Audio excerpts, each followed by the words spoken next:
This version of the Academy uniform dates from 1921. Catholic schools from the late 19th century used identical clothing as one way to reinforce community identity. Early Catholic educational dress was influenced by the sailor dress designs of Peter Thompson. Typically, students would have a dress made of wool for the winter and one of cotton for the summer. Both the dress on the mannequin and the uniform in the photo, circa 1940 through 1950s, are obviously for the warmer months.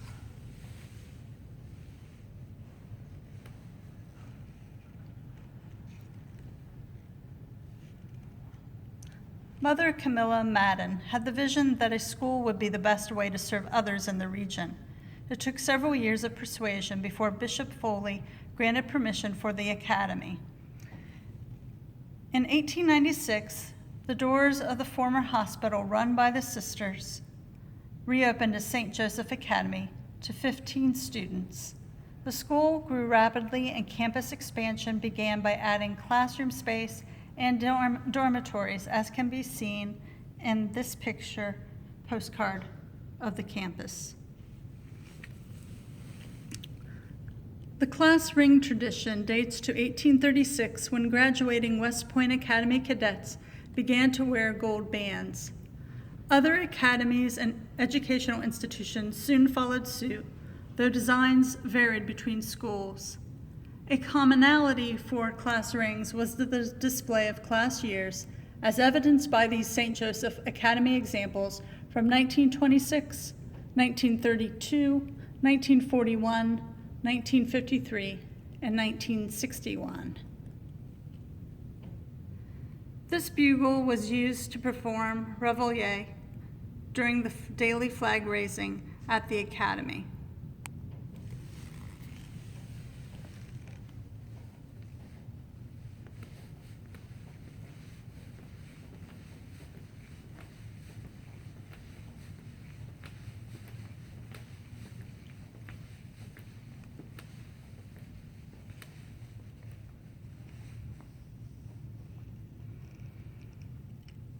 A major goal of the liberal arts education is to develop a well-rounded person. This may be achieved through both the curriculum as well as extracurricular activities.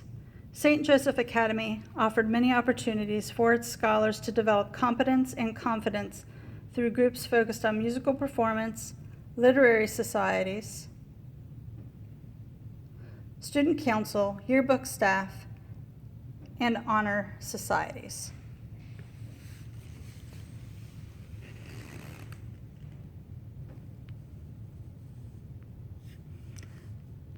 This collection of reputable textbooks includes subject areas that would have been commonly taught in the late 19th and 20th centuries in both public and private secondary schools, such as history, music, English, mathematics, and science.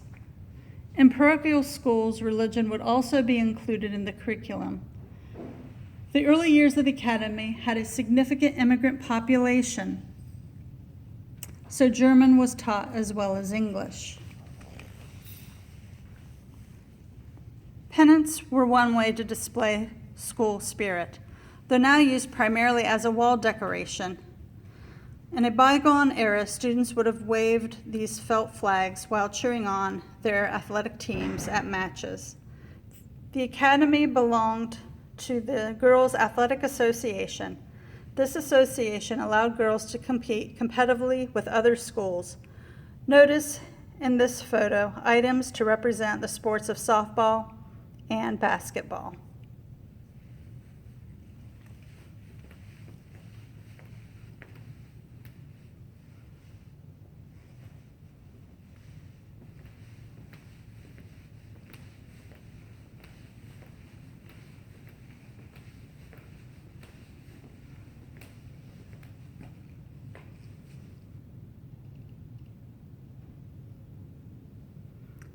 Mother Camilla Madden decided to start a liberal arts college, initially called St. Joseph College, in 1919 to train teachers.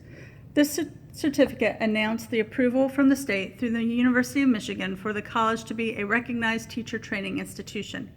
The similarity in name between the academy and the college caused confusion, so this would lead to its new name, Siena Heights College.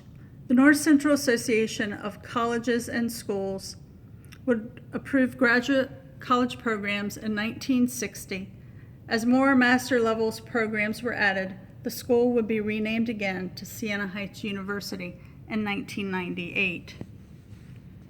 In addition to showing one's school spirit by attending athletic events, students also showed school spirit by wearing or displaying items that highlighted the academy.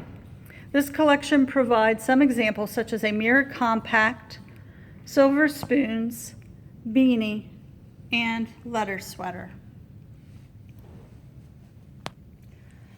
This model is dressed in the traditional habit of the Adrian Dominican sisters, a tunic, scapular, and cape made of white wool with a black veil and a traveling cape. Travel was necessary for the various teaching missions. For example, by 1923, 52 schools had been started by the order. Over the years, the ministry would expand to locations around the world, such as the Dominican Republic, the Philippines, and South Africa.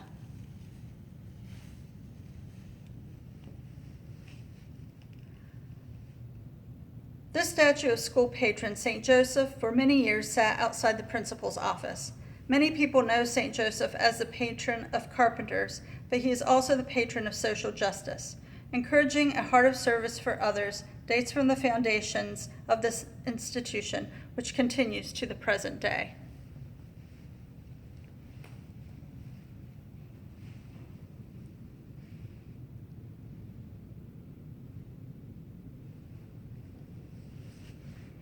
After several years of effort, a student would complete their course of study and be rewarded with a well-earned diploma, such as this one from the early 1900s. Graduating students being recognized for excellence in academics would wear an honor sash, like this example, during the graduation ceremony.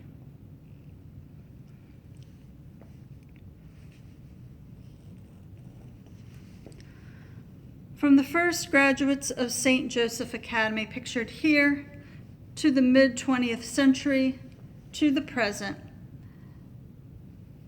the educational institutions begun by the Adrian Dominican sisters continue their legacy by assisting people to become more competent, purposeful, and ethical through a teaching and learning environment that respects the dignity of all.